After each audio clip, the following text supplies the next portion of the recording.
Ladies and gentlemen, it's Teaksy here and welcome back to the channel. In today's video, I'm going to be going through my settings here in Black Ops 6. So I've not done a settings video since the game release, but I feel like through Season 3, I finally kind of got the settings locked into a place where I'm quite happy with them.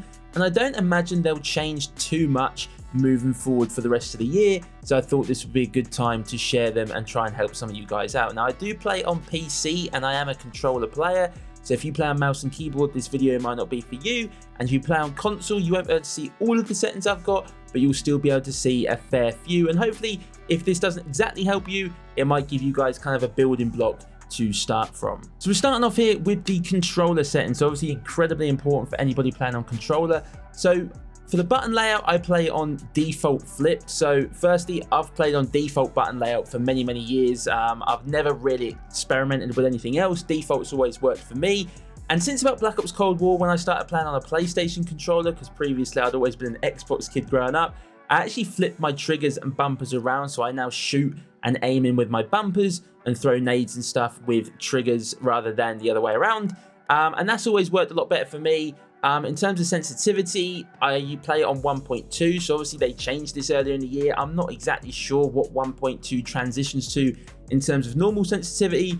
When it comes to sense, I think it's all about sort of jumping in private match, playing about with it and finding what works for you. You want something that's quick enough where you can kind of snap onto players and you can turn if someone's shooting you in the back, but you don't want it to be too fast that you can't control it and you're missing all of your shots. So as we come down here, I've got controller vibration off, and then for dead zone inputs, for some reason my button for show more is also my reset button. Within settings, it's so ridiculous, so I'll just use the mouse to click on this.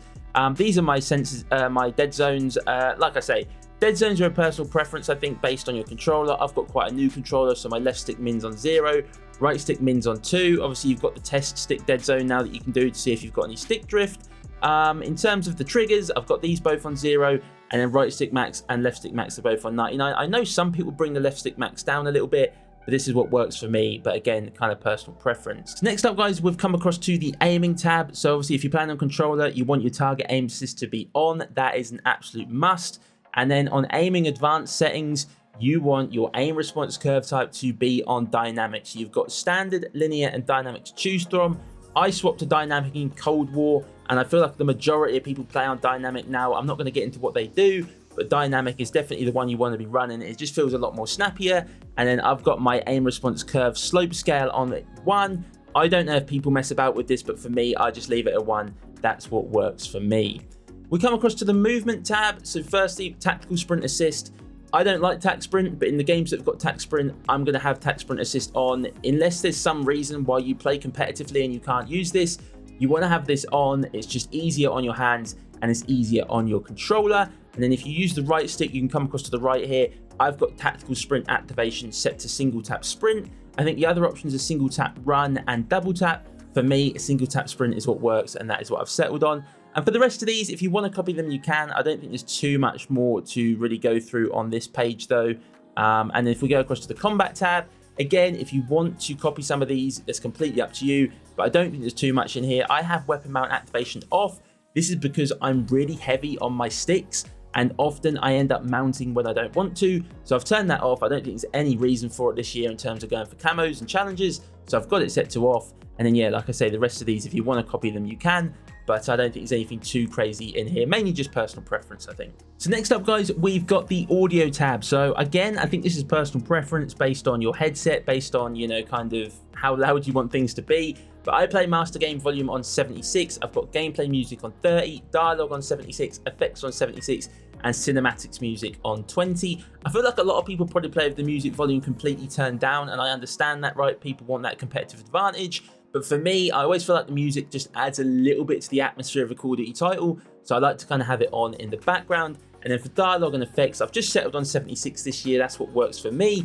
I feel like I can hear people, but it's not to the point where my game's too loud that I'm getting completely deafened. And if we come down here to global on audio mix, I've got this set to Treyarch mix. There's so many different ones you can choose from. It's completely personal preference, but for me, Treyarch mix is what has worked, and that's what I've settled on. And again, I don't really think there's anything else within the, I mean, we've obviously got the hit markers. Normally I would change this to classic. I've actually left it on default this year. I actually quite like the Black Ops 6 hit marker sound, so I've left that on default.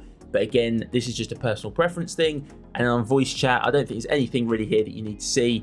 But if you want to copy any of the settings, of course you can. So next, guys, you want to go to the interface and you want to come across to the readability tab and scroll down to the bottom where you've got color customization. Now, this is a big one and has been a big one for a fair few years now. This is where you can personalize your HUD colors in terms of your name, your team, your party, the enemy, in terms of what you'll see on your mini-map, but also the nameplates above the players within the game. So the big one here is obviously your enemy. You want this to be a bright, vibrant color that makes it easier to read the mini-map, but also maybe allows you to see nameplates in situations where you wouldn't normally see it if it was just a default red color. Now, I run this bright pink, have done since Cold War, and I just stick with the same thing so I don't get confused. Some people use yellow, some people use green. Again, personal preference, but you really do want to play about with these colors because it is a huge help and just gives you those minuscule little advantages that sometimes help within Call of Duty. And then you want to come down here, you want your color filter to be set to filter 2, and then your color filter target to be interface, world color intensity to be 100, and interface color intensity to be 100 as well. But yeah, I would definitely consider checking this out, guys, if you haven't done already. On the gameplay HUD tab, again, I don't think there's too much here. It's kind of a personal preference thing. I've got my mini-map on square. I can never remember if square or circle is the best thing to do. So let me know down in the comments if I'm a bot for having it on square. But there's a lot of personalization you can do with the HUD this year. I haven't really messed about with things. I've just kind of kept them as they are, how they are in other Call of Duty titles, just so I don't get confused. But again, like I said, if you want to copy any of this stuff, guys, you of course can. So last but not least, we come across to the graphics tab. So this is obviously a big thing if you're playing on PC. If you're playing on console, you won't be able to see all of this stuff, but there might still be some things in here that help you out. I'm not big on graphics, guys. When it comes to setting up my graphics settings, I tend to watch videos online where people kind of explain exactly what everything is. But I'll run through my settings because, like I say, this could be a good base for you guys to start with, and then you can kind of tweak it for your personal either console or PC that you play on. So display mode, I actually play on full screen borderless. This is because obviously we're doing content, sometimes tabbing out. It's just easier if I can go onto my other screen if I'm messing about with something in OBS. And then obviously you want your screen refresh rate. It should lock to whatever your monitor can do, but you want this to be matching the maximum amount that your monitor can achieve. We come down here, we've got NVIDIA Reflex Low Latency. So I actually play with this on. I used to play with this on plus boost on my old PC, but my new PC, my CPU and my GPU are very, very similar strength. So I actually just run this on the on setting now.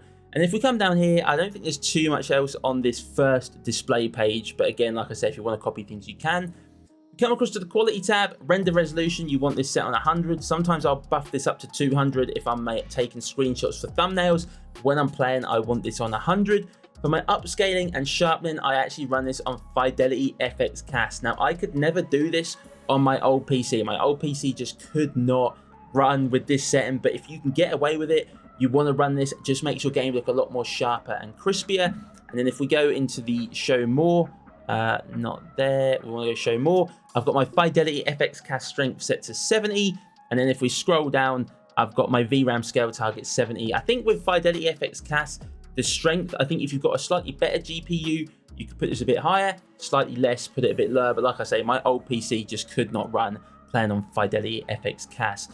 As we come down here, again, if you want to copy any of these settings, you of course can. But when it comes to Call of Duty, I am trying to get the most amount of frames as I possibly can.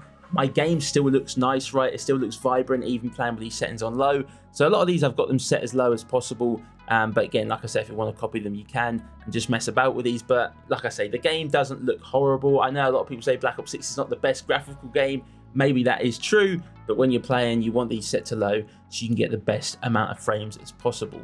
Come across to the view tab. So I play an FOV of 102. I feel like most people play between like 90 and 110.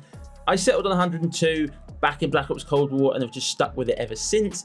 But again, this is just a bit of a personal preference thing. For ADS field of view, I have this on affected. I think the majority of people play on affected, but obviously some people might play independent.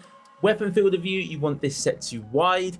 And when we come down here to the camera, these are the big ones. You want world motion blur off, weapon motion blur off, and then your first person and your third person camera movement to be set to at least 50%. You do not want any blurriness when you're in gunfights and you're moving around, and you don't want your screen to be shaken about, right? You want to be able to see things, and you don't want to get motion sickness when you're playing. And then coming down the bottom here, we've got inverted flashbang this year. So if you turn this to on, when you get flashbang, your screen will go black.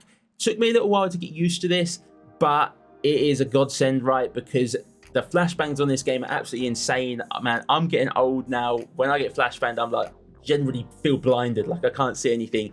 So if you can get used to it, I would definitely consider turning this on to, you know, save your eyes pretty much. So I think that is all of the main settings covered, guys, here in BO6. Like I say, I feel like I've kind of settled on these now, and I'm very, very happy with them. And like I say, hopefully this just, if anything, gives you a base, and then you can kind of tweak it to suit your play style, to suit your needs, whether you're on console, whether you're on PC, and just get it to work for you. So I hope you guys have enjoyed this and found it useful. If you have, please hit the like button down below.